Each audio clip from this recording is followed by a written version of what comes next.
One of my students went from a 19% conversion rate in her sales funnel to a 58% conversion rate in just 1 month. And in this video, I'm going to show you the exact steps that I walked her through, and I'm going to give you real-time examples of how to answer a lead, how to follow up, and the secret strategy that's missing from your sales funnel. This is an excerpt of a live coaching call inside my paid mastermind, so you're getting exclusive access. Let's go.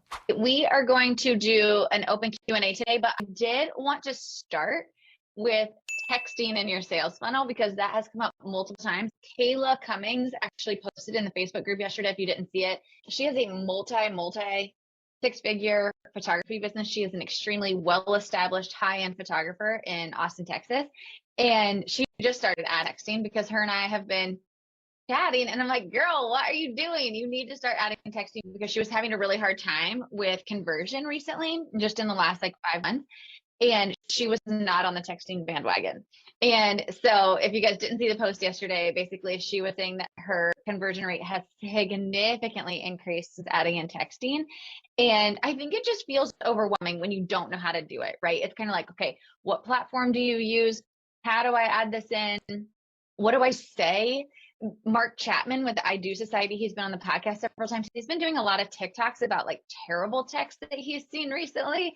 And I think it's interesting because I get it, right? Like if you don't know what to say, you're kind of like, well, should I just copy what I say in an email into a text? Absolutely not. That is definitely not what you should do. So there are some methods to it. But here's the thing I want you guys to know, okay? The most important thing I want you to know about adding texting to your sales funnel is it's humanizing your brand.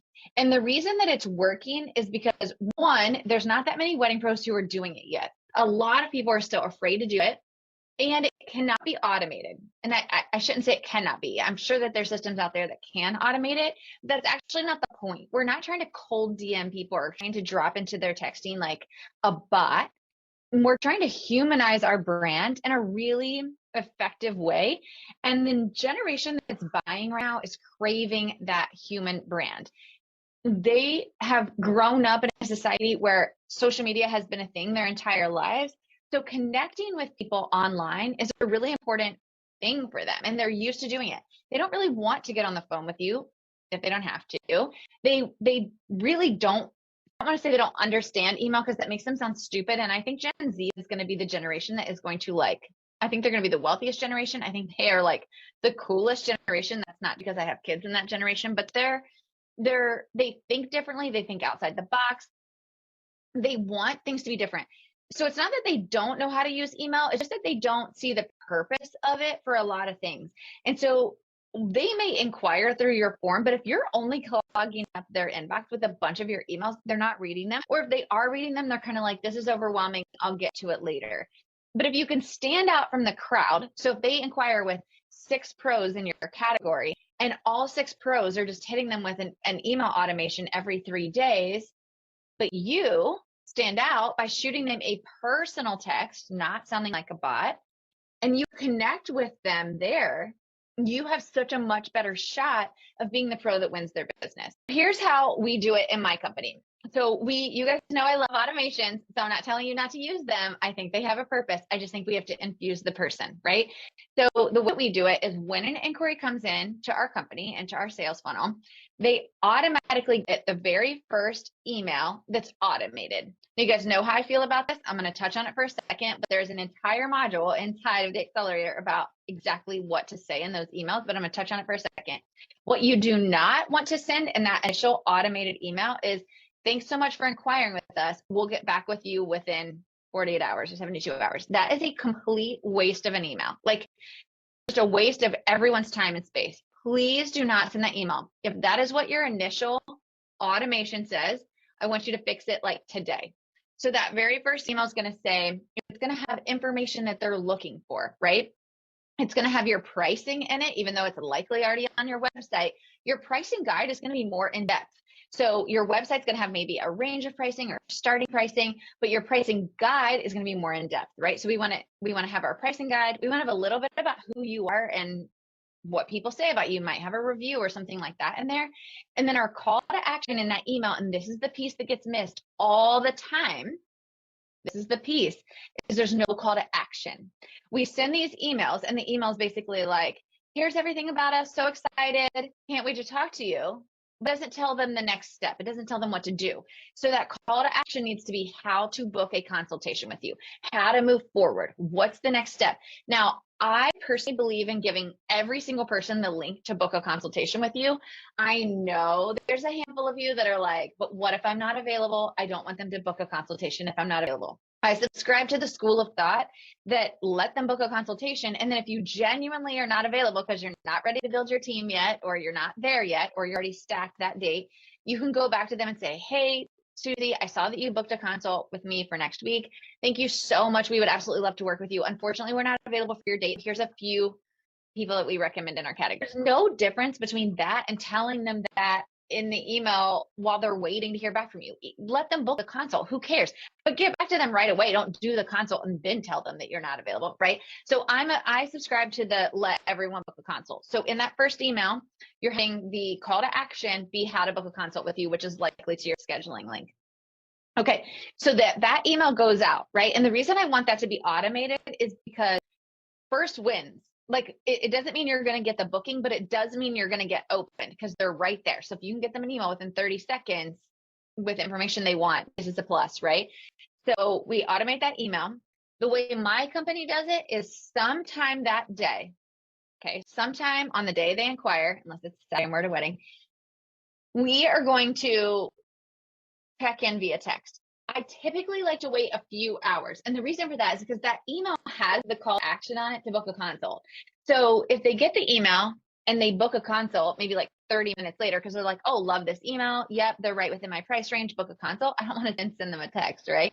But I wait a couple hours, and I usually will do it like towards the end of the day, and I'll shoot a text and I'll say, hey, Susie, this is Brandee Blush. I noticed that you inquired with us earlier today. You likely already got an automated email from us with some fun information about who we are and our pricing guide, things like that. But I just want to reach out personally and say hi and see if there's any questions that I can answer for you. There's a couple reasons why I do it at the end of the day. One, it's just easier. So any inquiries that came in throughout the day, I can do all at once. And two, because they're likely getting off work. So I kind of want to wait till later in the day, because if they're at work and I'm texting them at like 2 o'clock, they might be able to answer. But if I do it at like 5:30, 5, depending on what you want your schedule to be like, then you're more likely to get an answer from them. So I just want to ask an open-ended question. I just want to say, are there any questions I can answer for you? Would you like to grab a consult, right? Like super, super easy. So you want that to be a personal text from you. Now, if they don't respond, I'm not going to like pound them with text, right? They're going to still get my automated funnel. We have a 5 email funnel that runs in the background. It goes out to them no matter what, right? Our funnel stops if they book a consult. So if they book a consult, the emails are going to stop anyway. But I'm not going to keep pounding them with text. I'm going to let that email funnel run. I might follow up one more time with a text towards when they're going to expire from that funnel. But if they got 5 emails from us and a text and they still haven't responded at all, I'm not going to keep pounding them with text. I think it's rude. I think it's invasive. So the goal isn't to like keep going with it, right? The goal is just to give that personal touch. Does that make sense? So I want you guys to kind of understand how that works. Now, the reason this is important as well is because this comes in handy that you've already established that texting relationship. So once you do the consult, let's say you do the consult and they're not ready to book right away. They're like, I need to talk to my parents, or, whatever, right? They want to think about it, or you've sent the contract to them because they say they're ready, but they haven't returned it yet, right? Instead of having to get into their inbox, and then again, if they're just getting so many emails, this is a really easy opportunity for you to shoot a quick text and be like, hey, Susie, the contract should have hit your inbox last night.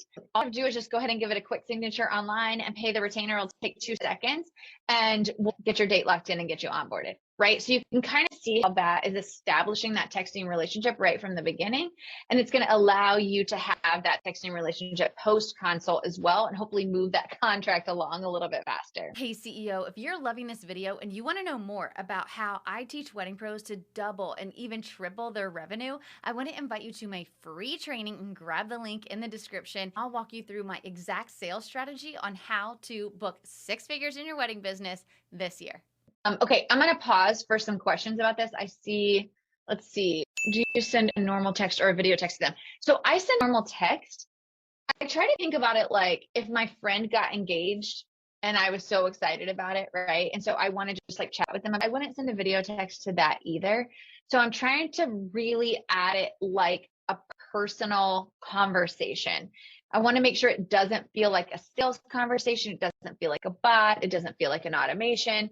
So I send a normal text. Another question I get a lot is, do you use your phone number? Okay, so there's a multitude of ways to do this. Google Voice is a really easy option to be able to just create a Google number and text from that. My company, we have an old cell phone. I think it's like a 6 or something, but we call this Leo. This is Leo, our lead phone, and it gets passed around to whoever's doing sales. So we have a sales manager.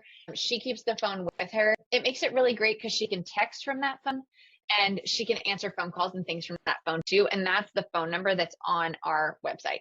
Also, if anybody has any like administrative questions during planning, they can always text or call that number, and we tell our clients that, and she can forward that text or voicemail or whatever to the planner that needs to get it. So that's something to consider, that you could just have an old cell phone that we don't have data on it. It's literally just a phone. It has to be connected to Wi-Fi. So that is really helpful too.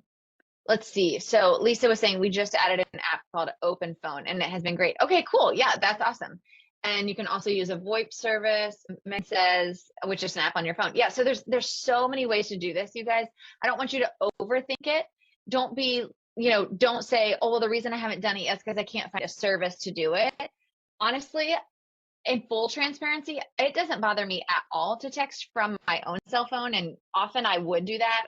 I had to pick sales back up for my company for about 9 months. And I texted from my cell phone a lot because I forgot the lead phone. So often I'd be like out during the day and see a lead come in, and I'd be like, oh crap, I don't have the sales phone.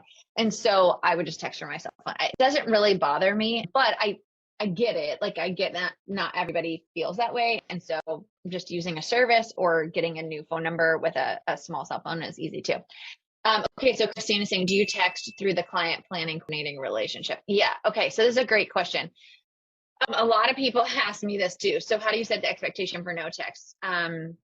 So Lisa is basically saying exactly what I'm going to say, which is, so for my company, we do allow our clients to text us, but we have it right in the welcome guide exactly what they can text and not text about, and what hours we'll answer text. So we do let them know that texting is not necessarily a faster way to reach us. It can be, but we do not guarantee like, oh, if you text us, we're going to answer right away. Not at all. We will answer in the same business day. That's the same guarantee we have for emails.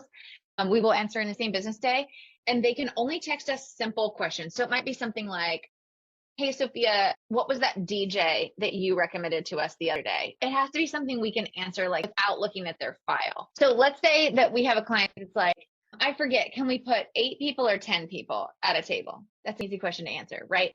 But if they say, hey, I'm at Isleworth and we're trying to fit 175 people in the ballroom, will that work?